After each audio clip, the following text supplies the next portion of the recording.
ഒരു തുള്ളി എണ്ണ പോലും ചേർക്കാതെ ബാക്കി വന്ന ചോറും കൊണ്ട് ഇതുപോലെ ഒരു പലഹാരം ഉണ്ടാക്കിയെടുക്കാം കേട്ടോ. നമുക്കിന്ന് വളരെ എളുപ്പത്തിൽ നല്ല ടേസ്റ്റി ആയിട്ടും ഹെൽത്തി ആയിട്ടും റെഡിയാക്കി എടുക്കാൻ പറ്റാവുന്ന ഒരു റെസിപ്പിയും കൂടിയാണ്.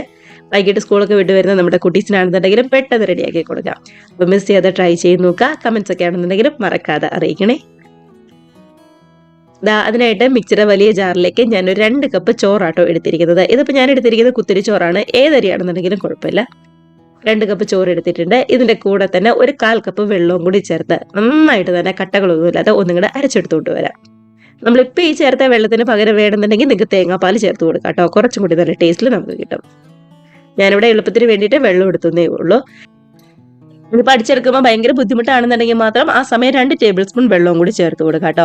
അത് നമ്മുടെ അരിയുടെ വേവിനനുസരിച്ചിരിക്കും. നല്ല വെന്ത അരിയാണെന്നുണ്ടെങ്കിൽ ഒരു 1/4 കപ്പ് ധാരാളമായിരിക്കും. അത്ര വേവാത്ത അരിയാണെന്നുണ്ടെങ്കിൽ ചിലപ്പോൾ കുറച്ചും കൂടി വെള്ളം വേണ്ടി വരും ഒന്നും കൂടെ അടിച്ചെടുക്കാൻ വേണ്ടിയിട്ട്. അടിച്ചെടുത്ത് നമുക്ക് അവിടെ മാറ്റി വെക്കാം.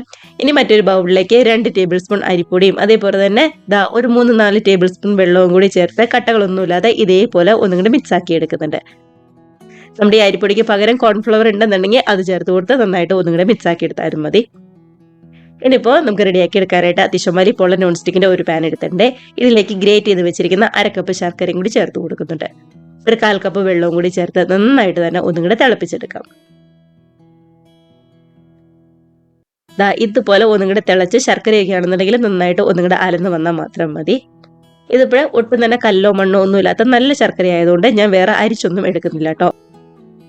നിങ്ങൾക്ക് വേണമെന്നുണ്ടെങ്കിൽ ഇതൊന്ന് അരിച്ചിട്ടും കൂടി ചേർത്താലും നല്ലതായിരിക്കും. ഇതിലേക്ക് നമ്മൾ റെഡിയാക്കി അരച്ച് വെച്ചിരിക്കുന്ന ചോറിന്റെ മിക്സും കൂടി ചേർത്ത് കട്ടകളൊന്നും ഇല്ലാതെ നന്നായിട്ട് തന്നെ ഒന്നും കൂടി യോജിപ്പിച്ചെടുക്കാവേ.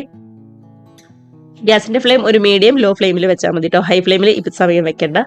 നമ്മൾ നോൺ സ്റ്റിക്കിന്റെ പാൻ എടുക്കുമ്പോൾ അത്യാവശ്യം വലിപ്പമുള്ള പാൻ ആണെന്നുണ്ടെങ്കിൽ ഇതേപോലെ മിക്സ് ആക്കി എടുക്കാനൊക്കെ നല്ല എളുപ്പമുണ്ടാവും. ചെറിയ പാനൊന്നും എടുക്കരുതേ. കണ്ടത് കട്ടകളൊന്നുമില്ലാതെ നന്നായിട്ട് തന്നെ ഒന്നും കൂടി യോജിപ്പിച്ചെടുത്തിട്ടുണ്ട്. ഇനി ഈ സമയം ഇതിലേക്ക് നമ്മൾ റെഡിയാക്കി വെച്ചിരിക്കുന്ന അരിപ്പൊടിയുടെ മിക്സ് കൂടി ചേർത്ത് കൊടുക്കാം. നമ്മൾ ഈ അരിപ്പൊടിയുടെ മിക്സ് ചേർക്കുന്നത് കുറച്ചും കൂടി നല്ല കട്ടിയായി കിട്ടാൻ വേണ്ടിയിട്ടോ.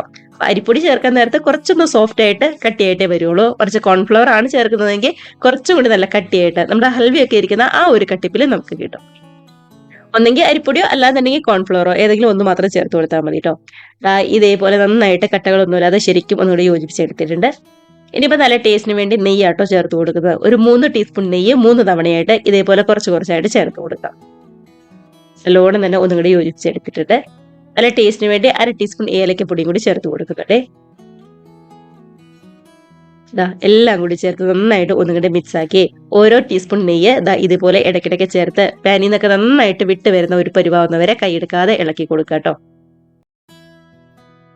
ഇത്രയേ ഉള്ളൂ നമ്മുടെ റെസിപ്പി എന്ന് പറയുന്നത്. കൈയെടുക്കാതെ നന്നായിട്ട് ഇളക്കി കൊടുത്ത് നമ്മുടെ പാനിൽ നിന്നൊക്കെ നല്ലോണം വിട്ട് ശരിക്കും കട്ടിയായിട്ട് വരുന്ന പരുവാകുമ്പോൾ നമുക്ക് ഗ്യാസ് അങ്ങ് ഓഫ് ചെയ്ത് സെറ്റ് ചെയ്യാനായിട്ട് മാറ്റി വെക്കാവുന്നതേ ഉള്ളൂ. വളരെ എളുപ്പത്തിൽ നല്ല ടേസ്റ്റി ആയിട്ട് എണ്ണയൊന്നും ചേർക്കാതെ സിമ്പിളായിട്ട് റെഡിയാക്കി എടുക്കാവുന്നതേ ഉള്ളൂ. അപ്പം മിസ് ചെയ്യാതെ നമ്മുടെ കുട്ടീസിനൊക്കെ ആണെന്നുണ്ടെങ്കിലും ഏറ്റവും ഹെൽത്തി ആയിട്ട് എല്ലാവരും ഒന്ന് ട്രൈ ചെയ്ത് നോക്കുക കേട്ടോ. കണ്ടോ, കുറച്ചും കൂടി ഒന്ന് കട്ടിയായിട്ട് പാനിൽ നിന്നൊക്കെ ആണെന്നുണ്ടെങ്കിലും നന്നായിട്ട് വിട്ട് വരുന്ന ആ ഒരു പരുവായിട്ട് നമുക്ക് കിട്ടിയിട്ടുണ്ട്. കണ്ടോ, ഇതുപോലെ ഇത് മതി. ഇനിയിപ്പോൾ നമുക്ക് ഗ്യാസ് ഓഫ് ചെയ്ത് മറ്റൊരു പാത്രത്തിലേക്ക് സെറ്റ് ചെയ്യാനായിട്ട് മാറ്റി കൊടുക്കാവുന്നതേ ഉള്ളൂ. അപ്പോൾ ഞാൻ ആദ്യം പറഞ്ഞതുപോലെ തന്നെ വെള്ളം ചേർക്കുന്നതിന് പകരം തേങ്ങാപ്പാൽ ചേർക്കുകയാണെന്നുണ്ടെങ്കിൽ കുറച്ചും കൂടി നല്ലതായിരിക്കും. അതേപോലെ തന്നെ കയ്യിൽ കോൺഫ്ലവർ ഉണ്ടെന്നുണ്ടെങ്കിൽ കോൺഫ്ലവർ ആണെന്നുണ്ടെങ്കിലും ചേർത്ത് കൊടുത്താലും മതി. നമ്മൾ സെറ്റ് ചെയ്യാൻ എടുക്കുന്ന പാത്രത്തിലേക്ക് കുറച്ച് നെയ്യ് എല്ലാ ഭാഗത്തേക്കും പറ്റി കൊടുത്തിട്ടുണ്ടായിരുന്നു. കൂടെ തന്നെ ഒരു ബട്ടർ പേപ്പർ കൂടി വെച്ച് കൊടുത്തിട്ടുണ്ടായിരുന്നു കേട്ടോ. ഡ്രൈ ഫ്രൂട്ട്സ് ഒക്കെ ചേർക്കാൻ ഇഷ്ടമാണെന്നുണ്ടെങ്കിൽ അതൊക്കെയും ചേർത്ത് കൊടുക്കാവുന്നേ ഉള്ളൂ. അതേപോലെ തന്നെ വെളുത്ത എള്ളൊക്കെ കയ്യിലുണ്ടെന്നുണ്ടെങ്കിൽ അതൊക്കെയും ചേർത്ത് കൊടുത്ത് ഇതേപോലെ ഒന്നും കൂടെ ലെവലാക്കി എടുക്കാം. ഇനിയിപ്പോൾ നന്നായിട്ട് തണുത്ത് ശരിക്കും ഒന്നും കൂടെ സെറ്റായി വരാനായിട്ട് വെയിറ്റ് ചെയ്യുന്നുണ്ട്. അതിനുശേഷം 1-2 മണിക്കൂർ ഫ്രിഡ്ജിലും കൂടി വെച്ചിട്ട് എടുക്കുകയാണെന്നുണ്ടെങ്കിൽ കുറച്ചും കൂടി നല്ല ടേസ്റ്റിൽ നമുക്ക് കിട്ടുവേ. അപ്പോൾ ഇത്രയുള്ള നമ്മുടെ റെസിപ്പി എന്ന് പറയുന്നത്. നന്നായിട്ട് തന്നെ തണുത്ത് ഫ്രിഡ്ജിലൊക്കെ വെച്ച് ഒന്നും കൂടി ഒന്ന് തണുപ്പിച്ചിട്ട് നമ്മൾ എടുത്തിട്ടുണ്ട്. മറ്റൊരു പാത്രത്തിലേക്ക് മാറ്റി കൊടുത്തിട്ടുണ്ട് കേട്ടോ. ഒട്ടും തന്നെ ഒട്ടിയൊന്നും പിടിക്കാതെ നന്നായിട്ട് തന്നെ വന്നിട്ടുണ്ട്. ആ ബട്ടർ പേപ്പറും കൂടി എടുത്തങ്ങ് മാറ്റുന്നുണ്ട്. അപ്പോൾ ഇത്രയേ ഉള്ളൂ നമ്മുടെ റെസിപ്പി എന്ന് പറയുന്നത്. മിസ് ചെയ്യാതെ എല്ലാവരും ട്രൈ ചെയ്ത് നോക്കുക.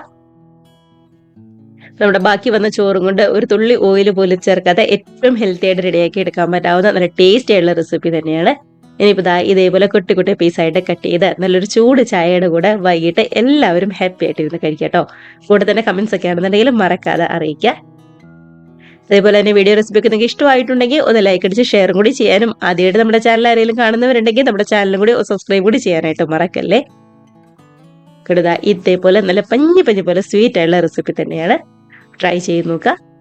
നമുക്കപ്പോൾ ഇതേപോലുള്ള പുതിയ പുതിയ അടിപൊളി വീഡിയോസ് റെസിപ്പീസ് ഒക്കെ ആയിട്ട് വീണ്ടും കാണാം. അതുവരെ എല്ലാവരും ഹാപ്പി ആയിട്ട് ഹെൽത്തി ആയിട്ട് സേഫ് ആയിട്ടിരിക്കുക. ബൈ.